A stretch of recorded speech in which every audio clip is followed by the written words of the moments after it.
Hi everyone, Stepan here. In this middle game video I'm going to discuss a very important strategic concept, and that's the backward pawn, how to play with it, how to play against it, and everything related to it.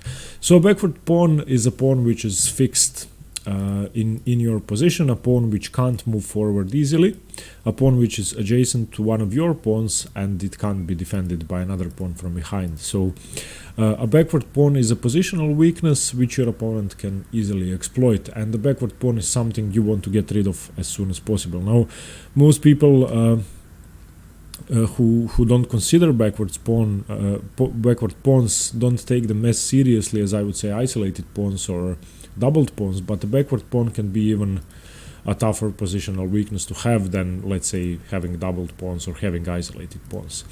The reason behind that is that a backward pawn comes with a second weakness. You automatically get two weaknesses when you have a backward pawn. The first weakness is the pawn itself, and the easiest way to get rid of it is to move it forward and to exchange it for this defender. This is the structure of the backward pawn.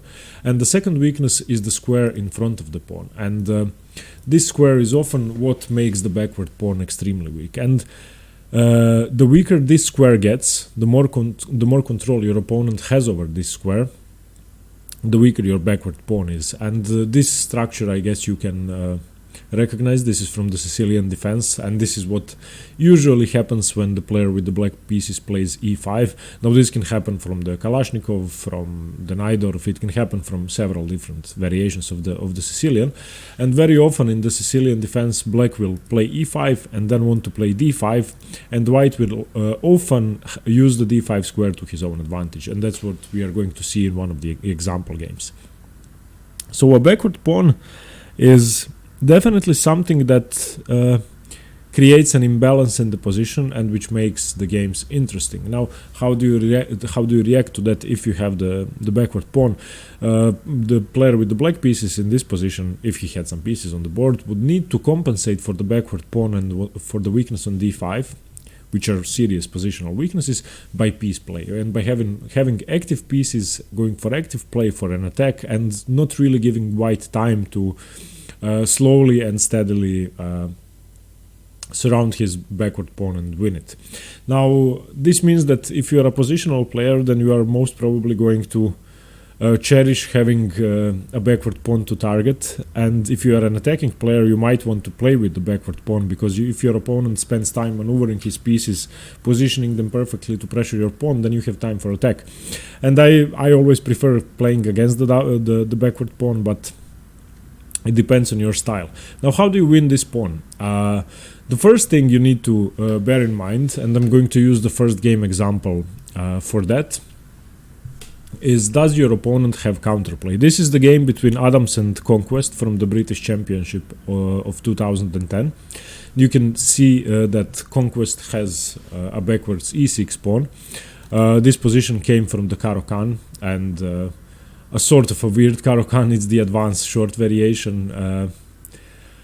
But yeah, black ended up with the backwards e6 pawn, and now he has to defend it. And this game is probably one of the best examples, textbook examples of how to play against the backwards pawn.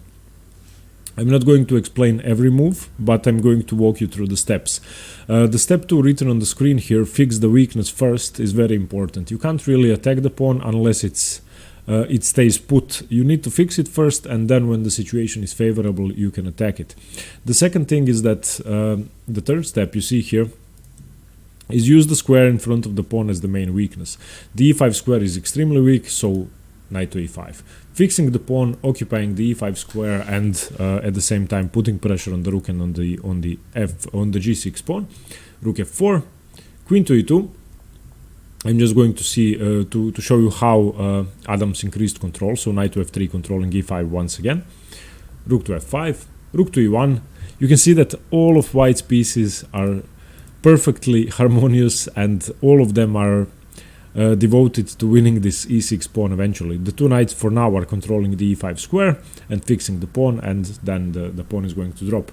Rook g7, g3. There's basically nothing black can do here. And slowly but surely, Michael Adams increase the pressure enough and manage to win the pawn.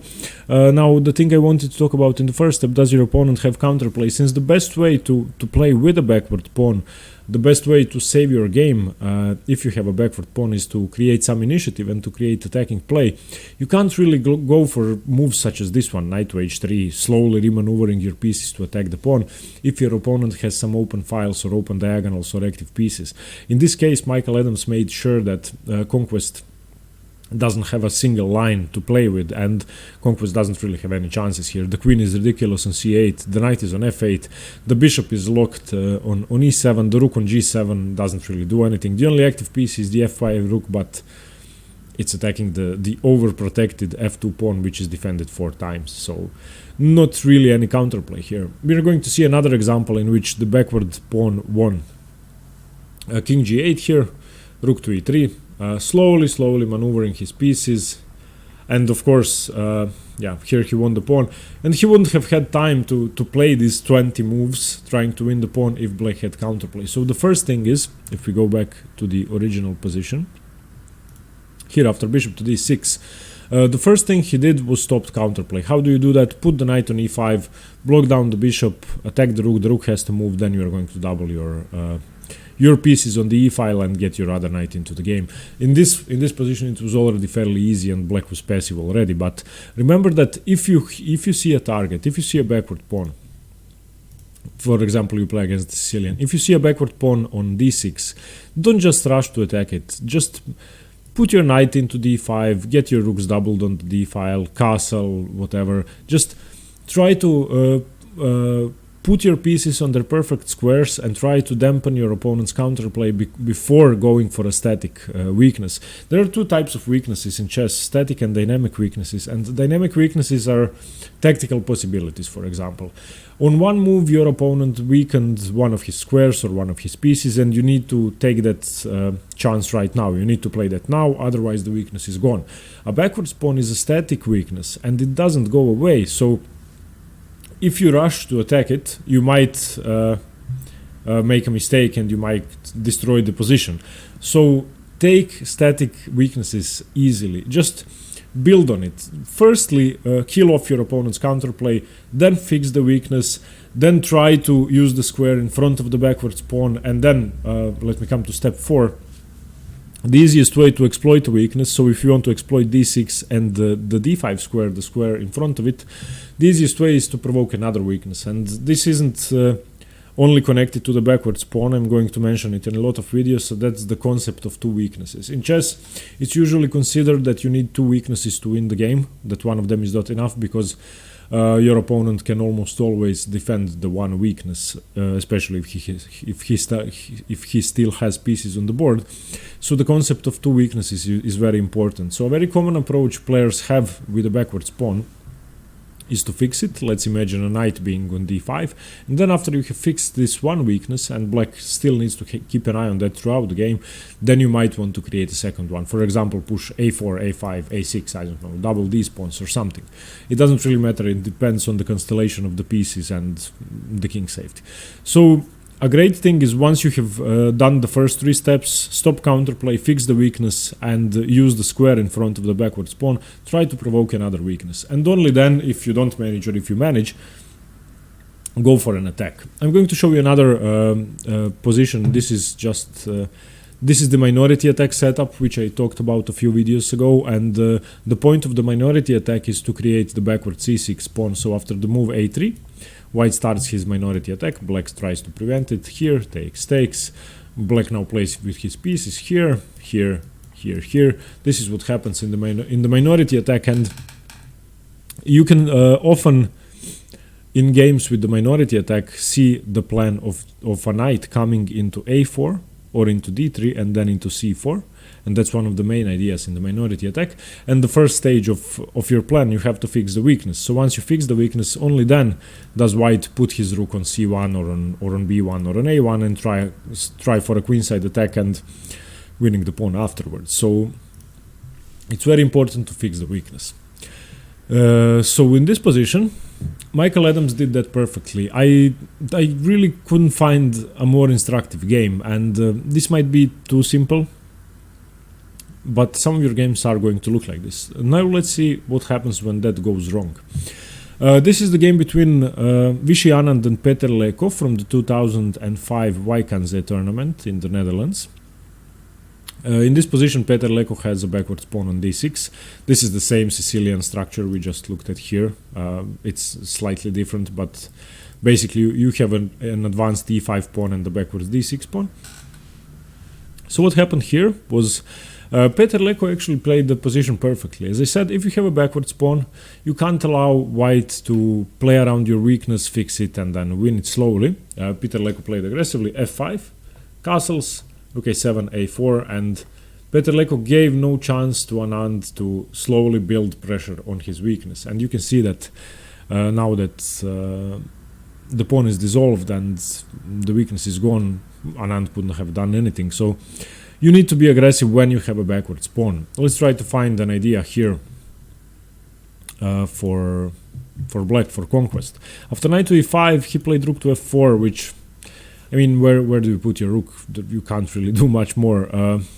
Queen to e2, a logical move. What can he do to be more aggressive here? I was analyzing this game and I tried to find some plan of attack, and I thought about the move g5 and then king to g7, knight to g6, trying to exchange this knight and challenge this square. And if I can manage to get the rook here, then it would be slightly easier to defend because the rook isn't controlling that many squares. So what did white played? Knight d to f3 here, king to g7, let's say rook to e8, rook to e1 here. Yeah, I guess if this happens, I'm going to be slightly happier, but the pawn is going to fall anyway, so there isn't really a way to defend comfortably. So after queen to e2, you can't risk too much, and there isn't a way to find immediate counterplay, but that's what you have to think about. Once you have a backward pawn, you need to find fast, aggressive counterplay, otherwise you are going to be lost the same way Conquest lost this game against Mickey Adams. The other example which I've just shown you was much better and actually worked. So after bishop to d3, you can see that Anand started to smother the d5 square, started to fix the weakness, but the move f5 just doesn't give him time to do that anymore. The knight is going to be dislodged from e3 and the position is going to be better for black. Now, of course, in any endgame, black's pawn structure is worse. The d6 pawn is still a weakness, but with pieces on the board, it's a whole different story. So this is sort of a battle of static and dynamic weaknesses, and having a backwards pawn is a long-term weakness, but dynamically you might use it for your advantage because you get piece play in exchange for that. Okay, just to recap, having a backwards pawn is a positional weakness which, well, makes your position vulnerable, and as time goes by, it's going to be highlighted more and more. As pieces get exchanged off, it's going to be highlighted more and more. Very often, if your opponent has a knight, he's going to fix your weakness with the knight. You are most likely going to have a bishop somewhere on e7, because this position is most often from the Sicilians. So make sure you don't trade off your knights to have a position with a good knight versus bad bishop. It will be important to seize the initiative as soon as possible to make sure that you don't allow your opponent to do all the plans that we listed.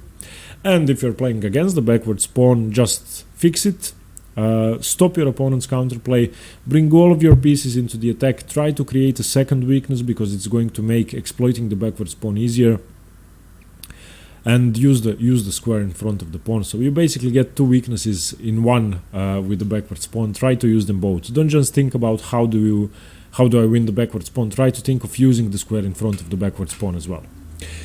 Okay, everybody, thanks very much for watching. I hope you like this video on the backwards pawn. Let me know what you think, and stay tuned for more chess. See you later. Bye bye bye.